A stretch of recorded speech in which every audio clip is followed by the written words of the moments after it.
Well, good evening, everyone. And we are back. We last met in December. It's been a while, yeah. And we kept saying, well, we'll start up again, and then the weather, and I don't know about that groundhog. I don't put any faith in him, that's for sure. Yeah. Why trust a rodent? Right? Especially one from Pennsylvania, right? Yeah, it's amazing we trust a rodent. I think the weather's a lie. Oh, yeah. Hang in there. I did. Did you guys hear that? No, we didn't hear anything. What? Okay, so tonight we're going to talk about the church in Laodicea. And then, if time permits, and I think time will permit, I want to cover a topic that kind of gives a different perspective on the churches of Revelation. Now, this will be the seventh church that we've talked about, and we'll see how that works. Okay, so I'm just going to go ahead and read a little bit of this, and maybe the whole thing, because it's not that long. So this is what it says. Verse 14, chapter 3 of Revelation. To the angel of the church in Laodicea write, these are the words of the Amen, the faithful and true witness, the ruler of God's creation. I know your deeds, that you are neither cold nor hot. I wish you were either one or the other. So because you are lukewarm, neither hot nor cold, I'm about to spit you out of my mouth. You say, I am rich, I have acquired wealth, and do not need a thing. But you do not realize that you are wretched, pitiful, poor, blind, and naked. I counsel you to buy from me gold refined in the fire, so you can become rich, and white clothes to wear, so you can cover your shameful nakedness, and salve to put on your eyes, so you can see. Those whom I love, I rebuke and discipline. So be earnest and repent. Here I am. I stand at the door and knock. If anyone hears my voice and opens the door, I will come in and eat with that person, and they with me. To the one who is victorious, I will give the right to sit with me on my throne, just as I was victorious and sat down with my Father on his throne. Whoever has ears, let them hear what the Spirit says to the churches. So, I'm going to jump towards the end real quick because Revelation 3:20 is a very often quoted passage. And it is 3:20. Here I am, I stand at the door and knock. If anyone hears my voice and opens the door, I will come in and eat with that person and they with me. Have you ever heard that one before? Sure, I think everybody probably has heard that one before. And there's a picture, a very famous picture of Jesus standing at a door and about to knock, and it's like in a garden or something. When I was growing up, one set of grandparents had that picture up on their wall. The other set of grandparents did not. Now, the reason I bring that up is that I had noticed that both sets of grandparents also had the same picture. I don't know what the name of the picture is. It was a painting. It was a man with a helmet, like a Spaniard helmet, and one side of his face was dark and the other side was bright. And I don't know. I think I know what it means because one grandfather told me. But I asked both grandparents, when I was old enough to realize, hey, I've seen this at the other house. And so I asked my grandfather on my dad's side, the Bliss side. He's like, I don't know what it is. It's just a really nice looking picture. I'm like, okay. And then I asked my grandfather on the other side, and he would say, oh no. So the one grandfather who said, yeah, I know what it means, but I'll tell you when you're older.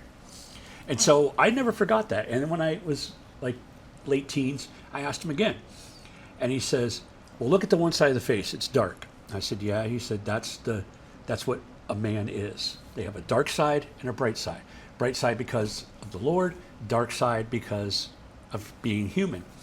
And it made a lot of sense. So when I went and told my other grandfather that, he goes, yeah, okay. He accepted. Now, the funny thing is, the one grandfather who said he didn't know, he went to church his whole life. The other one, I don't know a day he ever went to church. Okay? But he also is the one that didn't go to church was the one who had that picture, did not have that picture of Jesus standing at the door and knocking. And so I asked him, I said, it's neat that you guys both have the same picture, and yet you don't have this other picture. Why not? He says, because that's not true. I said, what do you mean it's not true? He said, if you read it in the context, it's not about something joyful. He has just said to this church, I'm going to spit you out of my mouth, but I want to come in and eat with you. So it's not a joyful thing going on right now. So we look at it as, yeah, Jesus wants to come in and eat with us, and that's true, but the context of where it was spoken is not a real joyful thing. I'm like, mind blown. It's interesting because that grandfather who never went to church one day had Jehovah's Witnesses sitting down in his office preaching to them. Oh my gosh.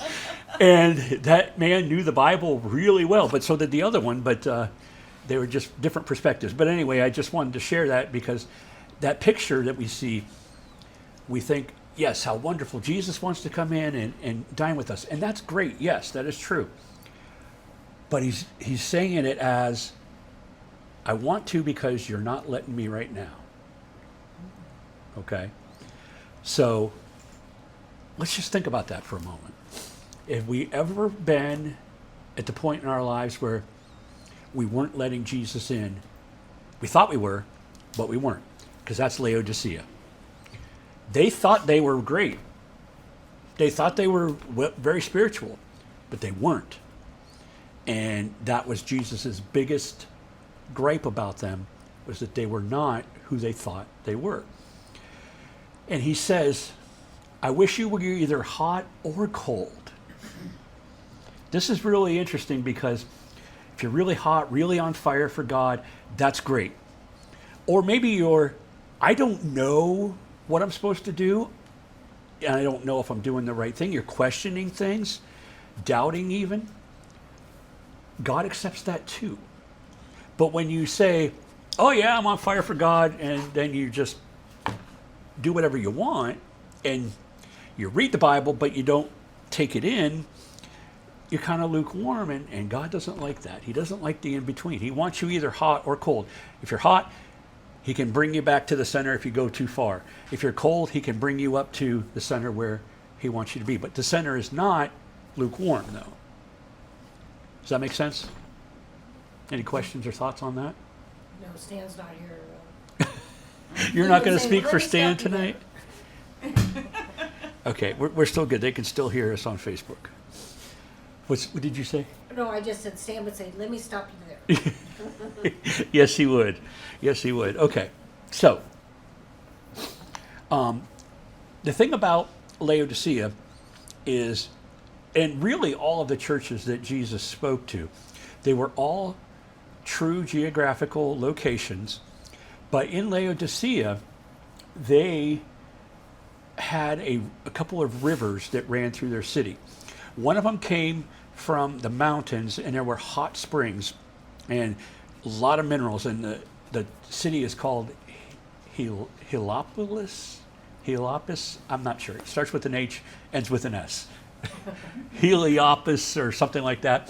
But it was, if you see pictures of it, you see all this white, like it almost looks like snow, and this really blue, like aquamarine type blue water. It's because the minerals leave deposits on the ground as the water flows through there, and that's what makes it look white. But the water is so blue and it's hot, and it's like about 98 degrees Fahrenheit. So not quite as hot as a hot tub, more like bath water, and people would use it like a bath. And it was believed that it had healing properties as well. But that water would flow down from the mountains through this city into Laodicea, and then they had water that was coming from another location that was very cold, really super cold. And then when the two hit, it would become lukewarm. You know, the hot and the cold would make it lukewarm. So Jesus used their actual geographic situation to talk about their spiritual condition. Now, this has caused a lot of scholars to say, is this just symbolic? Because they happened to be a place where there was lukewarm water? Or were they truly lukewarm? Well, he also mentions other aspects of their society. He says, you say, I am rich, I have acquired wealth and do not need a thing. And they were very rich society. They had a lot of natural resources that they would use for themselves and they would sell to other their neighboring cities. So they acquired a great deal of wealth.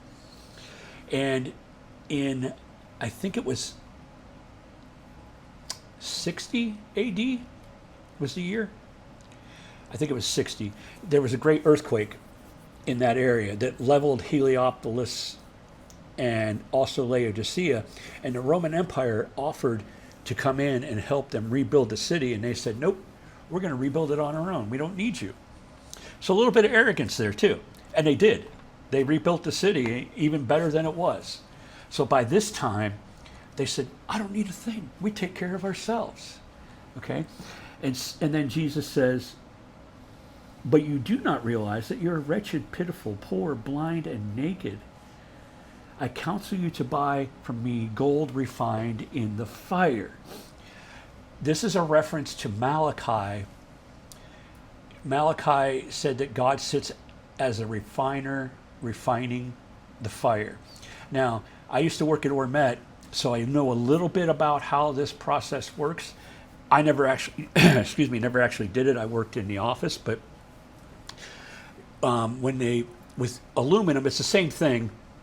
Gold, aluminum, silver, bronze, whatever, copper, it's the same thing. They heat it up really hot, and that separates all the impurities from the metal.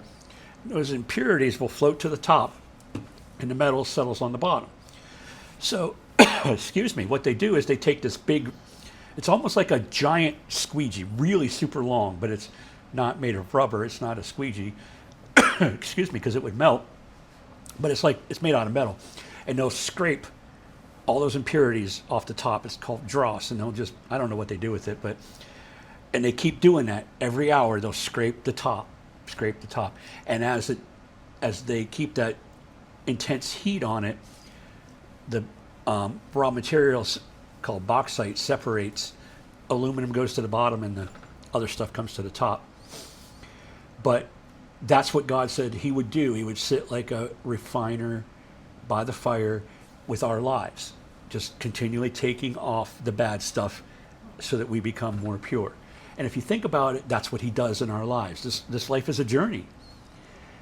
We have good times and we have bad times. We have times where we are really close to him and times where we are doubting and questioning. And it's in those times where he's taking off all that garbage stuff so we can become more pure. So Jesus is saying, don't rely on your own resources. Come to me for the refiner's gold to make you rich. He's the one who will make your life better, not what you can get on your own. So the next thing, this is really interesting. It's not in the Bible, but this is about their history.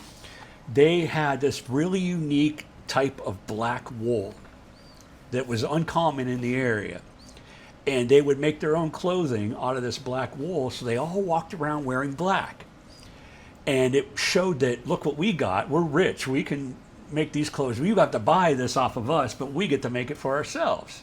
So he says to them, I counsel you to buy from me gold refined in fire so you can become rich, and white clothes to wear so you can cover up your shameful nakedness. So, again, he's saying, come to me, know me, and I will change your life. You don't need this show that you're putting on that is really just bringing you down spiritually. And then he says, salve to put on your eyes so you can see. That was another natural resource, and I can't remember the name of it now. Some kind of chemical that people would put it on their eyes, and it would, like, if they had like mites or something in their eyes, it would kill them. And it became something that they would produce, and they would sell it to all the other neighboring cities, this eye salve that would help people.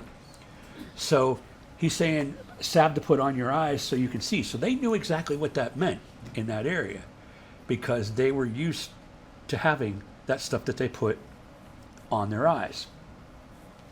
So, much like all the other cities, he looked to their actual things that they were doing in the physical realm to talk about their problems in the spiritual realm.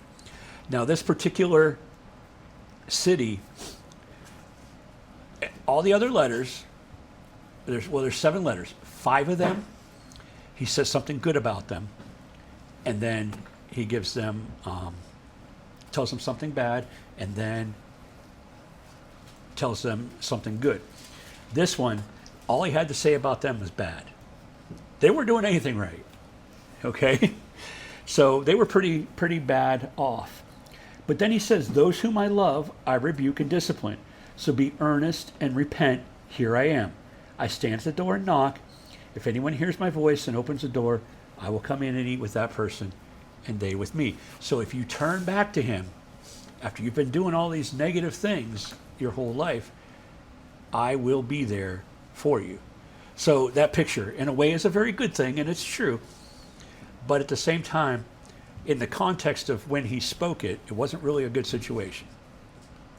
So I'm going to stop there and see if there's any questions or comments or concerns. Any thoughts? Okay, we got nothing on Facebook. We need Stan here to... To fill the void. Yeah. That's all right. I told him to go sleep. I know. I have been fighting a sinus thing. It started that 2 weeks ago. That Sunday we were here. Yeah. You know, we have to talk about this winter as well. One of those Sundays we were here, I just didn't feel well. But as that week went on, I woke up in the middle of the night and had this pain, like right on the bridge of my nose, and I thought it was from my glasses.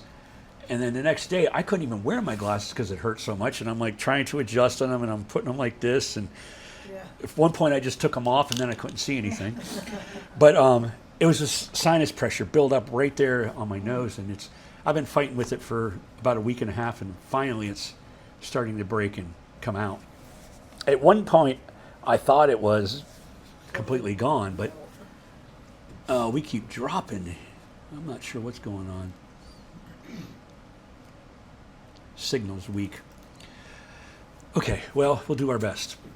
So I know a lot of people are sick here lately. Tanya had a headache when we went home from church yesterday, and it wasn't me.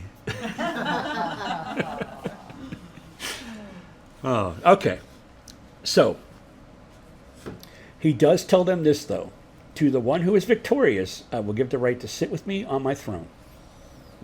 Excuse me, just as I was victorious and sat down with my Father on his throne. Whoever has ears, let them hear what the Spirit says to the churches. A lot of people like to turn this into what I was kind of talking about yesterday in my sermon. It's not what you do, it's what he has already done. But they take this out of context and they say, look, whoever's victorious, whoever overcomes sin. I want to speak to the person who thinks they can overcome sin on their own, because you cannot do it. You simply cannot. And I know a lot of people try. I tried for a long time in my life. Oh, I can get over this. I can get past this. And then I'll say, look, God, look what I did. You know, like taking something to my parents and saying, look what I did, Mom. You know, but we can't do that. We will fail every single time. Romans chapter 7 is very clear about this. The very thing I want to do, this I don't do. And the very thing I don't want to do, this I do. Who will help me? And his only answer is Jesus is the only answer for overcoming sin. So that's not what this is saying. So who is the one who is victorious? It's the one who believes, realizes, I really am in a pretty bad spot, and I do need the Lord to help me out of it. This church, when it was vibrant, it was during the time after Jesus had walked on the earth. Well, it was there while he was walking on the earth, but it became more vibrant and more plentiful after they rebuilt their city after the earthquake. And so they knew who Jesus was, but they kind of had like 3 different sects within the city. They had Christians who worshiped the Lord. They had people who worshiped Greek gods like Zeus and Apollo and probably others, but those were the two main ones. And then they had people who worshiped Roman emperors. So they had three different kind of religions within their city. And so he's saying to them, you who overcome all of that and believe in me, you'll get to sit with me on my throne. And then in chapter 4, it talks about that throne, which is in heaven. But we're not going to go there tonight. So I was hoping I would start this at about 7 o'clock because I didn't want to have a bunch of time at the end. But if there's no questions, I'll go ahead and go into the next part of this. There's this thing called chiastic, the chiastic pattern. It's a very common thing in the Bible. I don't know if it's purposely written this way. I think that probably was purposely written this way. I think Matthew did it purposeful throughout in his entire gospel. And I don't remember all of his examples, and I'd have to look it up for Matthew, but basically it starts out like kind of like a mountain. You start at the bottom and you go to another step and you go to another step and you get to the center, then you come down to another step and then back to the bottom. So the two things at the bottom are parallel. They match each other in story. Then the two up here match, then the two here. Zechariah, when we studied Zechariah, it was very similar to that. If you remember, there were the dreams and then the prophecies. The dreams all match the prophecies on the other side. Sometimes it's positive one way up and negative down, or negative up and positive down. Sometimes it's just parallel stories, like in Matthew, it's parallel stories that, and again, I wish I could remember them all, but it's throughout the entire gospel. But the center point is often the most important point. And it's always an odd number, so there's always a center point. So 7 is an odd number. So we got 1 and 7, 2 and 6, 3 and 5, 4 would be the center. Right? Everybody with me so far? So if there's 7 churches, 7 letters, Ephesus and Laodicea, if this is a chiastic pattern, and it's chiastic, that's how you spell it, chiastic. Okay. Then Ephesus should match Laodicea. Okay. This is the one, that pattern right there is the one that is the weakest. Okay. And I'm going to go back and show you in Ephesus, it was, you've lost your first love. Okay. Actually, I got notes on my phone. Let me see if I can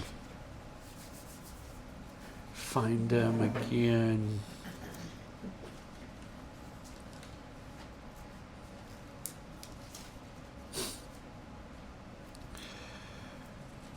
So they lost their first love, and then on the Laodicea side, they were lukewarm and self-deceived. So they both kind of had a little bit of a loss. Now, it gets tighter in this pattern when we go to the next church, which was Smyrna, I believe. You'd think I'd be able to remember this. Smyrna, they suffered. They were being persecuted, okay? But they were still very faithful. And he had no rebuke for them. Only positive things to say about them. Number 6 is Philadelphia, who was very, very loving and obedient and quiet, a little bit weaker, like Smyrna, but again, no rebuke for them. Only positive things to say. So the 2nd and 6th, they're kind of matching pretty tightly. We get to the 3rd, Pergamum, they're tolerating a little bit of compromise. And then if we look at the 5th, some of them look alive but are spiritually dead, and that was Sardis, the church of Sardis. Some of them look alive but they're still a little bit dead. Some of them haven't soiled their clothes. They walk with him, and they're dressed in white. But some of them were not. Pergamum was the same way. Some people were good, some were bad. So he had good things to say and bad things to say about both of them. Then we come to Thyatira, which is the top, the fourth one. If we go up that mountain, like I'm saying, this is the longest letter. It is the one he focuses quite a bit on one thing that you don't see quite as much, a little bit, in all the other churches. But this was really prevalent in Thyatira, and that was corruption within the church. These are the ones who are trying to make money off the people in the church. These are the ones that, let's go back and read it again. You love faith in your service and perseverance. You're doing more than you did at first. You tolerate that woman Jezebel who calls herself a prophet. You tolerate somebody who's basically a prophet for profit, a Prophet for Profit. She misleads servants into sexual immorality. She's not going to repent. I say to the rest of you in Thyatira, to you who do not hold to her teaching and have not learned Satan's so-called deep secrets, I will not impose on you any other burden except you hold on to what you have until I come. So Thyatira is kind of like that center point, and there's a great deal of corruption. Now, I'm not saying this because I think that what's going on in churches in our day and age are like Thyatira exactly, but they are like Thyatira in a lot of ways. We see a lot of sexual misconduct in our churches, and it affects all kinds of churches, no matter what denomination. We see a lot of corruption. Just recently, there was, I don't know the whole story, so I can't really say, but there's a big church in California called Bethel. I think they're in California. Has anybody ever heard of Bethel before? They have put together a lot of songs on Christian radio. They were really popular for a long time until people started saying, something's just not right about them. Well, it comes out that they've been hiding this big sex scandal that they knew about with one of their leaders, one of their founders, for many, many, many years. And it just recently came out, and they're starting their downfall. Hillsong in Australia, another really big, popular Christian. Yeah, they've had some scandals. We talked a couple weeks ago, I think it was here, about Robert Morris, not the guy from the Revolution, not the guy that started the college, the guy from Dallas, Texas, who had, when he was younger, he molested a young girl and tried to cover it up for years and years. And his church found out, and they got rid of him. We know what happened in this church in the past. It's a very prevalent thing. But at the same time, I'm not saying these people just need to be thrown away. They need to be corrected. We need to be loving towards them. But we're seeing a lot of this in our day and age, which brings me to, this is one way to look at these churches, that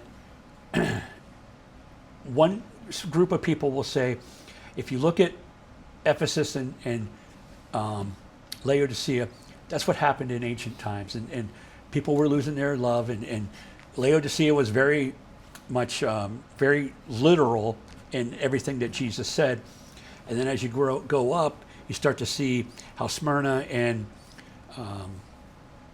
Sardis kind of matched, or Philadelphia kind of matched the time period. And anyway, they get to the point where they say, this is the church of Thyatira now in the 21st century. I don't think that's it. I think that it is potentially a pattern that Jesus intended to speak about, to show that corruption is a very serious thing. Our biggest problem in churches today is not the lack of people coming. It's the people that are in the church that are corrupting the church, mainly in leadership. Not necessarily the people, and that's what it was in Thyatira too. It was the leadership that was the problem. He said, the people, you haven't done this, you're following me, that's good. But he was really adamant about the leadership. So it's certainly a pattern that we need to look at, but I'm not saying that that's what these churches mean. Another way to look at this is what is called dispensationalist.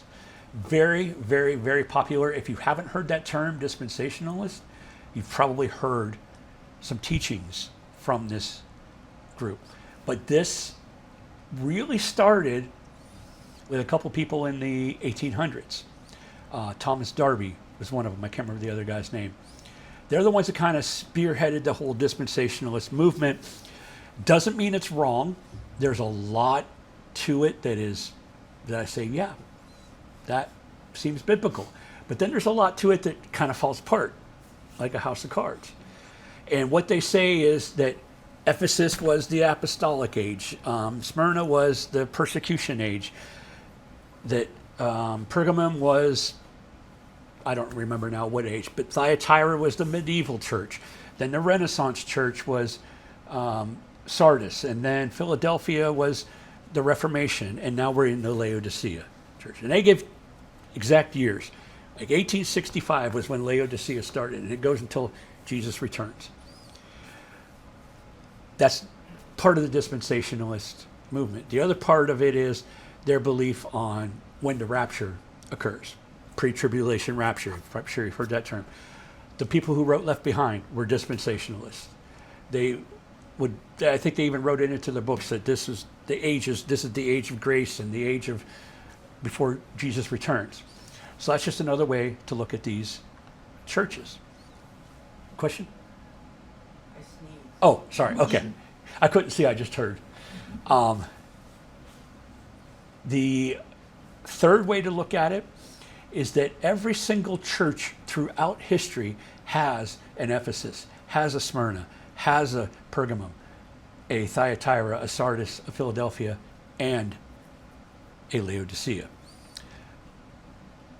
That, I believe, is probably the most accurate, my personal belief. But I'm not saying the others are wrong. But the problem with that one is, then we turn it into, well, look at that church across the street. They're Laodicea. We're Philadelphia. No, that's not what Jesus intended. It's not intended to be a guideline that we measure our church by. All of these letters are intended to show the problems that we all have, the ways we can overcome, to show that we all need Jesus. He stands at the door and knocks because we need him. And he wants us to let him in. It shows the good, the bad, and the ugly about every single church. Now, whether that's throughout time or specific to now, that's for all of us to decide with God. Because honestly, I don't know the answer. I don't know which one's right and which one's wrong. Or maybe they're all right, or maybe they're all wrong. I don't know. And I just did a chiastic thing there. Because I said, maybe they're all right, maybe they're all wrong. And I got to the point where I don't know, in the middle. So it's a common theme throughout the Bible, that chiastic. And that's the third one, is that Jesus was showing step by step leading up to corruption, which is the thing that would be before he returns. There's a lot of validity to that as well, but at the same time, churches in the medieval times thought the same thing. This isn't something new. This is something that biblical scholars look back on and see that Josephus and Justus and all the people who wrote church literature all talked about this chiastic approach to the letters. They also talked about, I don't know what you call it, but that this would be a prophetic thing throughout time. They knew less back then because they were closer to it. We know more, in a sense, because we're far from when it was written. But who knows when Christ will return? It could be tomorrow. It could be 45 years from now. It could be 1,000 years from now. I can tell you what I think, but take it just as, this is just what Phil thinks, not the truth. This is not biblical. I just have been thinking about, when did Jesus die? 33 AD is what I think historically accurately can say that he died in 33 AD. It lines up perfectly with archaeology, with history books. It just lines up that he died in 33 AD. What's 2,000 years later? 33 or 2033. I'm not saying that's when he's going to come back, but we're getting awful close to that. We're getting close to How that. often do you hear that? It's getting close, it's getting Yeah. close. You know, it's like, wow, close. Well, people thought that the whole Y2K thing Yeah, was going to be the end. the end. Yeah. You know, that's going to be the thing that's going to spark the tribulation. And maybe it did. And maybe it did. Yeah. Maybe it did. We Maybe don't we know. just don't That's a know. very great point. Maybe it did. Things certainly changed after 2001. Sure. I'll say that, at least in America. Sure. Yeah. So, you talked about this mountain, Yeah. and at the top is corruption, Yes. and that's with the churches, in the early churches. Yes. But the Antichrist is supposed to come from the government, Yes. corruption. So. Well, that's a it would belief. be Yeah. The same thing with the churches coming, with society coming up, and then the government will be so corrupt that that's the end. Yeah. I mean, that's a very valid thing. But at the same time, that sort of pattern has happened before in history, too. With the Greeks, with the Romans, with the English. It has happened many times that way. Not necessarily to the level we're seeing it now, but, I expect it to happen to the United States, oh, yeah, and it's gonna fall. I think so too. God uses nations and then he tears them down. Good or bad ones. Yeah, yeah. That's his pattern. So, yeah, will it be in our lifetime? I hope not. I hope not. Could be tonight. It could be. It's just I say that because I don't, how ready you really, people say they're ready. People say they're really probably, are you really ready? Yeah. For that, you know what I mean? You mean to witness what's about to happen. You know what I mean? You're never. You know what I mean? So that's what I say. I hope not. I hope not. You know what I mean? But, Yeah. You know.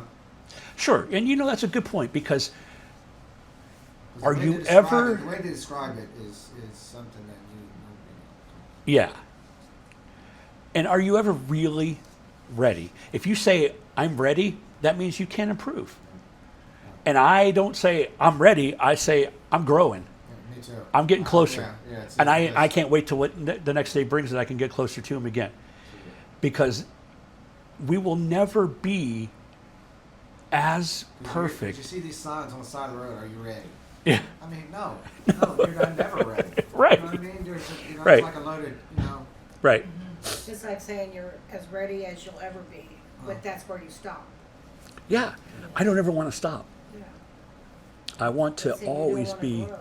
looking to grow more. Right. Yes, Yeah. And all the time by our choices, because life, there's really no mistakes, there's lessons.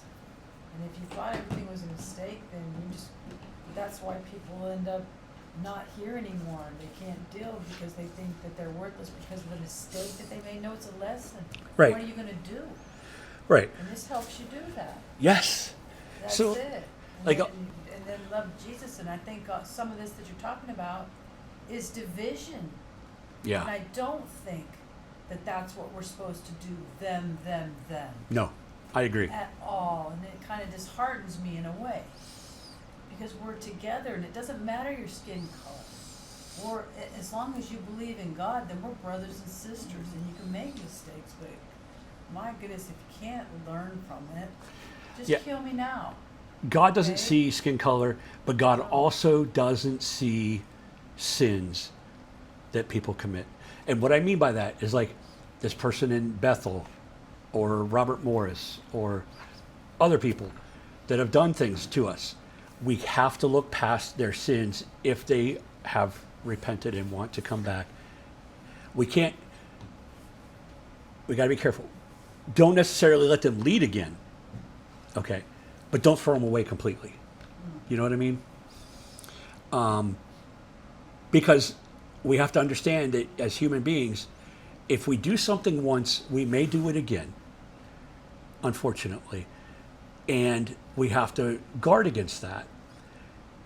But at the same time, we can't just toss them aside and say, worthless, no good, armpit of society. That's not what Jesus would have done. He would have got, and he did, get right in there with them. The woman who was caught in adultery, he got right down there with her and said, where are your accusers? He spoke to her. He didn't throw her away. And the more we do that, the better off we're going to be, and the better off society is going to be. Still love them. That's what Ron said. Yes, still love them. Animals are way more forgiving and tolerant than humans. Yep. We carry it. We feed it. We keep it. The ugly thing. We'll ask the Lord to Animals, help us I get mean- rid of our anger, things like that. The emotions Yeah. that you may carry, you know what I mean? And that's what Jesus does. That's what a relationship with him does. And that's why it's so important to have one and grow in it, because he, in his time, changes things. Can any of us here say we are the same as we were 30 years ago? Stan. Stan.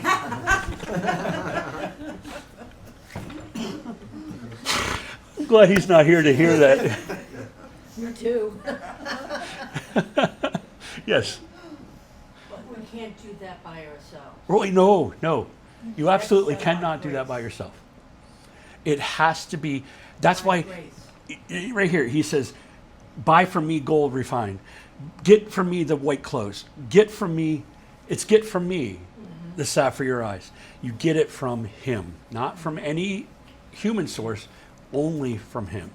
Yeah, we could say we forgive a million times and not have that forgiveness because we take it back.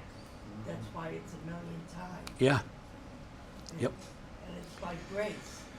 Just like that woman, if you heard about the trial in France, about the husband that let his wife be raped by 20 different men while she was sleeping. No, I haven't heard about that. And I don't know if she's forgiven him, but she has no anger for him. And so And that comes from the just Lord. interviewed her. And so, Yeah, the power of forgiveness comes from the Lord. The Right. power of love comes from the Lord. If not for him, we would have destroyed this world by now. We would have destroyed each other and this world by now. But he is the one who keeps it together.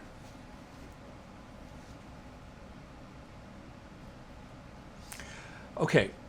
I don't really want to get into chapter 4 yet, I can tell. because I want to have a clean break from the churches before we move into the rest, because Revelation is kind of broken into 3 parts. There's the churches, there's this really long prophetic thing, and then there's the end.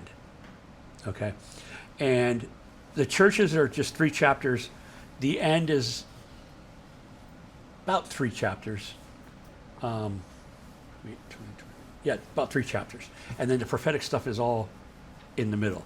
So I kind of want to keep it grouped that way. So even if we finish a little bit early tonight, but what we are talking about when we go forward, I'm going to try to do everything I've been doing so far, and that is show you if there's more than one belief, I'm going to show them all to you. Let you decide with the Lord which one you think is right, or if they're all right, or if they're all wrong. I'm trying not to throw my beliefs into it, because I could be wrong. I really think it's better if we all just let him help us believe what to believe and what not to believe, and what to keep and what to throw out. And I think it's worked so far for us. So hopefully no snowstorm this weekend. And we'll be here next Monday night, which will be the 23rd. Is today the 16th? Yeah, Hey, today's, President's Day. yeah, that's right. Yeah. Today's President's Day. And I still had to work. I'm still grateful for tomorrow's weather, that it's not freezing for Oh. this truck, Yeah. okay? Are you gonna be here, Barb? Yes. So you can help Hagen if I don't come? Yes, Okay, thank you. yes. Take care of your business at home. Now, Wednesday, I will not be here because I have to take Mother to the eye doctor appointment.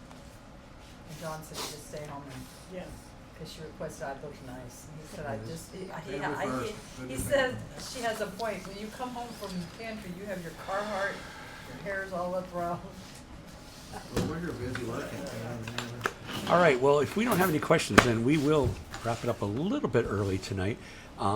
Still do prayer requests. Stan. Stan, yes, yeah. Okay, let me finish up with Facebook here. We will see you all next week. Thanks for joining in. This will be on YouTube probably tomorrow. I didn't get my sermon on YouTube today because I just wasn't feeling great today, but I'll get it on there tomorrow, and I'll get this on there tomorrow as well. So, good night, Facebook.